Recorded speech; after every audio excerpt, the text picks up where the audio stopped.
Il 6% della popolazione trevigiana è affetta da diabete. In Veneto sono 300.000 i diabetici, con un aumento di 20.000 nuovi casi all'anno. Spesso molti non sono consapevoli di avere valori della glicemia preoccupanti, così quello che viene dagli esperti considerato un disturbo del metabolismo, se non curato nel modo giusto, può diventare una vera e propria malattia, con conseguenze anche gravi per la salute. È una delle cause ovviamente prevalenti di cecità, di amputazione degli arti inferiori o addirittura di insufficienza renale fino alla dialisi. Quelle che però sono le forme gravi, avanzate della malattia, che devono essere assolutamente contrastate perché abbiamo il modo per farlo. I dati dell'OMS parlano chiaro: ogni 7 minuti una persona affetta da diabete ha un attacco cardiaco, ogni 30 minuti un diabetico ha un ictus, numeri che spiegano quanto sia fondamentale la prevenzione, perché spesso chi è diabetico non è consapevole di esserlo. Sono emersi molti casi di persone che non erano a conoscenza di soffrire di diabete.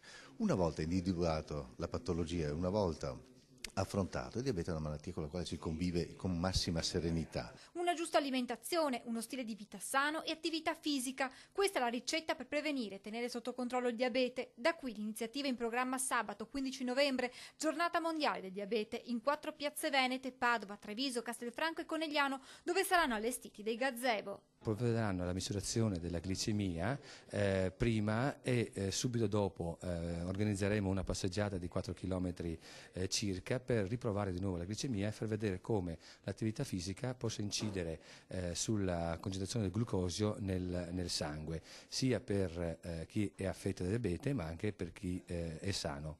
Ma le iniziative di prevenzione non si fermano qui. La settimana successiva poi in tutte le farmacie che aderiranno al progetto, ma penso saranno tutte quelle di Farmacie Unite, ci sarà la misurazione gratuita della glicemia per i pazienti che possono passare in farmacia.